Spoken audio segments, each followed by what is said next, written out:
So guys, आपने मेरे पिछले व्लॉग्स में देखा था, हम गए थे हरिद्वार में डुबकी लगाने के लिए।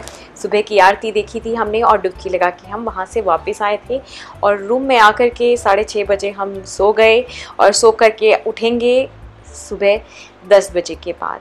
तो ये सब आप मेरे पिछले ब्लॉग्स में देख चुके हैं। यहाँ आगे रेस्टोरेंट था जो कि मैंने आपको बताया था।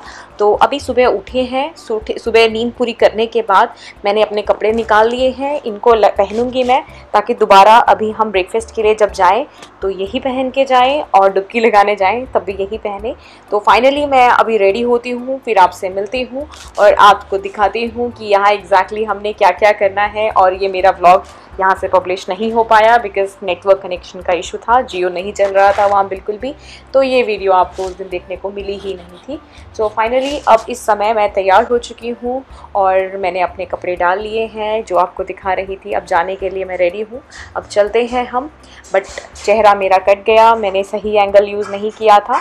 सो अब मैं यहाँ से जाएंगे ब्रेकफास्ट करने के लिए। ब्रेकफास्ट में आप सबको पता है मुझे साउथ इंडियन फूड पसंद है और यहाँ पे नज़दीक ही उडुपी था। उडुपी यानी कि साउथ इंडियन खाना मिलता है वहाँ पर। उसकी स्टोरी मैं आगे आपको बताऊँगी, पहले मेरी सिस्टर के थ्रू मैं आपको बता देती हूँ और उसके बाद मैं भी रिआइट्रेट कर दूँगी। तो हमने वहाँ क्या क्या किया उसके बारे में भी आपको बता रही हूँ। वीडियो पूरी देखिए आगे।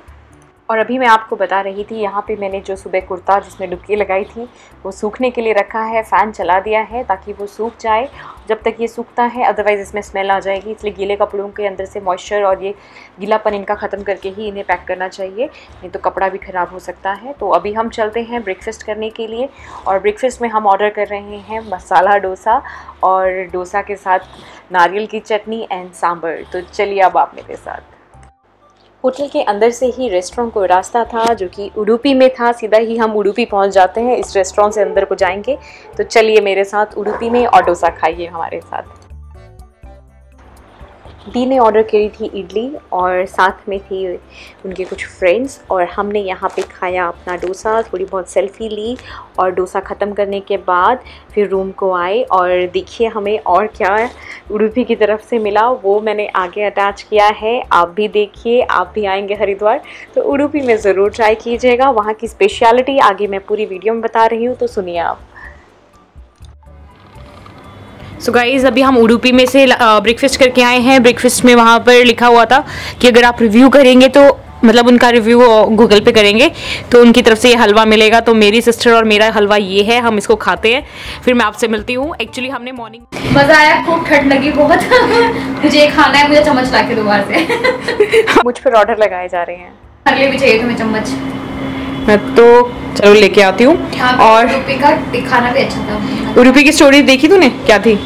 देख ली मैंने। हाँ, क्या थी? 5000 साल पहले पांडव और जब कौरवों के बीच में युद्ध हो रहा था तो उडुपी के राजा ने बोला कि मैं किसी का पक्ष नहीं लूंगा। उस समय निरपक्ष होना बहुत मुश्किल था, पर उन्होंने श्री कृष्ण से बात करी कि मैं किसी का पक्ष नहीं लेना चाहता, मैं सबको खाना खिलाना चाहता हूँ। ये हुआ था और उन्होंने फिर श्री कृष्ण ने कहा था ठीक है तुम दोनों पक्ष के लोगों को खाना खिलाना।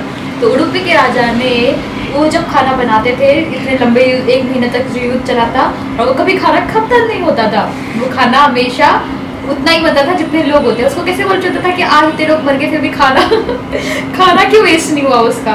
उनका खाना इसलिए वेस्ट नहीं हुआ क्योंकि वो हर शाम को श्री कृष्ण के कमरे में जाते थे और श्री कृष्ण को ना वो मूंगफली खाने का मजा, मतलब खाते थे वो बहुत उबली हुई, तो वो गिन के उतनी ही मूंगफली खाते थे। अगर उन्होंने 10 मूंगफली खाई तो वो समझ जाते थे कि अब 10,000 मूंगफली छोड़ दी, अगर बर्तन में उबली हुई 10 मूंगफली छोड़ दी तो कल के दिन 10,000 लोग मरेंगे। अच्छा, अगर उबली हुई 10 मूंगफलियां छोड़ दी उन्होंने बर्तन में तो मतलब कि उतने 10,000 लोग अगले दिन युद्ध में कम हो जाएंगे। तो वो उतने ही लोगों का खाना बनाते थे, 10,000 लोगों का माइनस करके, तो हमेशा इसीलिए उनका खाना हमेशा उतना ही बना और कभी कम नहीं पड़ा और कभी मतलब वेस्ट भी नहीं हुआ। और इसीलिए रेस्टोरेंट यहाँ पे, और इसीलिए हम यहाँ के रेस्टोरेंट में खाना खाने के लिए आए थे। और इसी नाम से बहुत सारे और रेस्टोरेंट्स हैं साउथ इंडिया में भी, उडुपी नाम से। और ये हलवा क्यों मिला आपको? ये हलवा इसीलिए मिला है हमें क्योंकि शायद हमने गूगल पे उनको वो रिव्यू नहीं दिया। उन्होंने वहाँ पोस्टर लगाया था, जो भी उनको गूगल में रिव्यू देगा वो उनको पाइनएप्पल हलवा देंगे। तो मैं तो ऑब्वियसली वीडियो बना करके गूगल में अच्छे से पब्लिश करूँगी उनका रिव्यू, जो कि आगे वीडियो में मैंने आपको स्टोरी भी बताई है, तो सुनिए वो भी आप। Udupi, the story is often told in Krishna Math in Udupi. 5,000 years ago, the Mahabharat war between the Pandavas and Kauravas was the mother of all battles. Nobody could remain neutral. You had to be either on the Pandava side or the Kaurava side. The king of Udupi, however, chose to remain neutral. He spoke to Lord Krishna and said, "Those who fight battles have to eat. I will be the caterer of this battle." Krishna agreed to this. The battle lasted for many days, and every day thousands were dying. So the king of Udupi had to cook that much less food, otherwise it would go waste. The Udupi king managed it very well. Although thousands of soldiers were dying daily, there was no way he could know how many thousands had died each day. The amazing thing was every day the food was exactly enough for all the soldiers and no food was wasted. When someone asked him, "How do you manage this?" the Udupi king replied, "Every night I go to Krishna's tent. Krishna likes to eat boiled groundnuts in the night. So I peel them and keep them in a bowl. He eats just a few peanuts, and after he is done, he counts the number of groundnuts he has eaten. If 10 groundnuts are left, I know tomorrow 10,000 people will be dead. So the next day when I cook lunch, cook for 10,000 people less. Every day I count these peanuts and cook accordingly. It turns out right. Thus the food never got wasted." Udupi, the ubiquitous masala dosa has its origin in Udupi, and the whole school of South Indian vegetarian cuisine takes its name from this town. This is a pure vegetarian food where sambar is prepared with fresh ground coconut and oil. Rasam is a spicy pepper water, is an essential part of the menu from South India. Finally हम breakfast करके आ गए हैं और अब हमारे को checkout का time है। तो चेकआउट करने से पहले मैं आपको दिखा देती हूँ रूम से।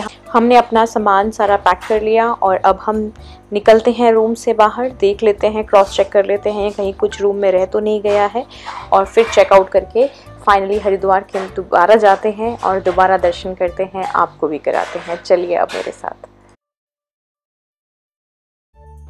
और ये था हमारे रूम के अंदर का वॉशरूम। आप देख सकते हैं सिंपल सा वॉशरूम है, सामने मिरर है, और अभी हम चेकआउट के लिए भी तैयार हो चुके हैं।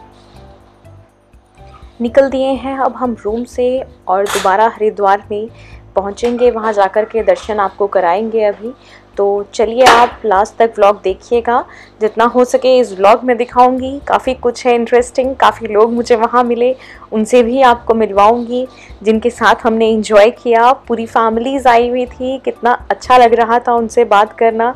सब यहाँ पे अपने धर्म से आए हैं और खुश होकर के यहाँ पर गंगा मैया की पूजा कर रहे हैं, आराधना कर रहे हैं और खुशियाँ मना रहे हैं।